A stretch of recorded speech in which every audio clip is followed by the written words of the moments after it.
That's a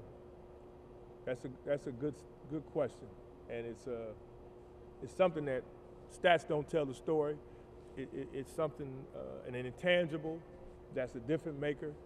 Uh, Sometimes you don't have one player. Sometimes you have to do it by committee, and then if you have a whole team that does it, then you got a special team. I think that's something that we're learning. It's a work in progress. Uh, Along with that, you got to be a very confident guy, and you got to have courage. And Nate was a courageous guy. He wasn't afraid to put his neck on the line, and he was confident. He believed in his talent, and he had a lot of courage. So uh, I think Scott Thomas has shown that confidence at times and that kind of courage at times. I think he's still young. I think he's a guy that, if you put it all together, he's a passionate guy about the game. He's competitive. Uh, he plays with courage. He's not afraid to put his neck on the line and make big shots and big plays of our young guys. But and D Brown is a guy offensively. He's another guy that has the courage to make big shots. And I think some of our younger guys that's coming along, like Jordan Crawford, I thought he played very well at Western. He's a confident young man and he's competitive, but he's still learning, especially on the defensive end, his responsibilities. So, it's something that you try to develop, Jack. But you made a good point. I mean, you know, guys like Nate Miller with those intangibles, uh, that they're a unique uh, blend. You don't always have them, and with that talent. But the ideal thing is to have a team built like that. And I think that's a work in progress. That's something you don't get overnight. You got to build up to it. And we've showed flashes, without a doubt, without a doubt. Talk about the opponents you got coming up this week with you guys. Yeah, Northern Illinois, haven't watched a ton of them. We went over some of their game plan today. I think a team that has really some versatile and talented guards. Uh, Offensively, they're a team that you have to guard. You don't want to get in the tag match with them and just try to trade baskets and outscore them. You got to guard them. You got to keep them out of transition. Very good open court team that's good in transition. And again, you talk about exerting your will on the game.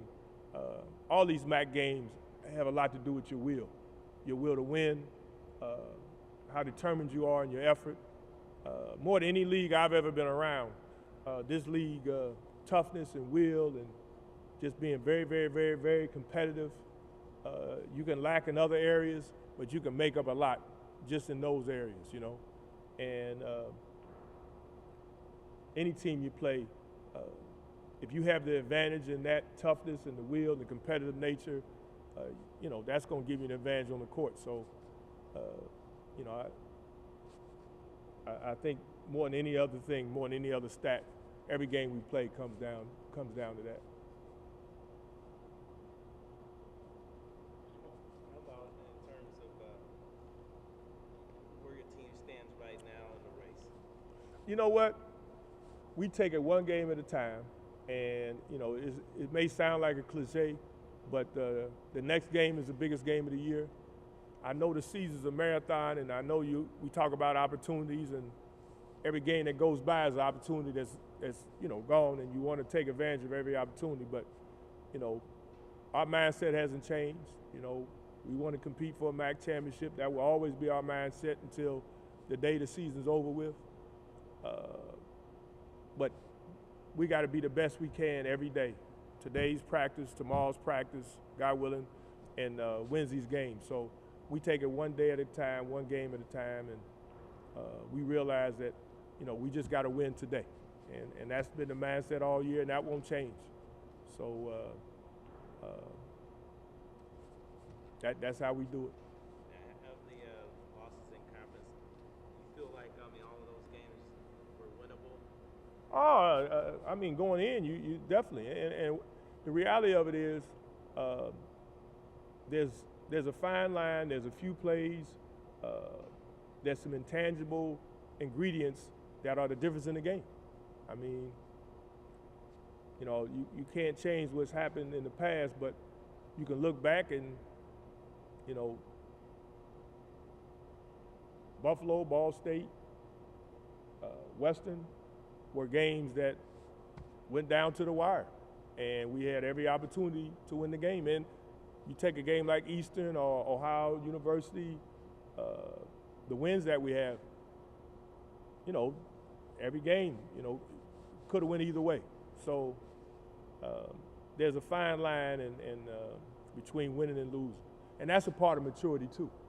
You know, you think it's one play or two plays, but really it's accumulation of them during a 40-minute or more game. So at the end of the day, you really are not out of games, and no game is over. You know, you got to play it through to the end, and that's about closing out games. You guys talk about closing out games. You have to do that. You look around college basketball in every league, especially our league. You know, you can have an 18-point lead, 11-point lead 1 minute, and 5 minutes later it'd be a 2-point game. So, you know, that's a lesson you should learn early in life, but you know, it's something that you got to keep repeating. You guys good? Thanks.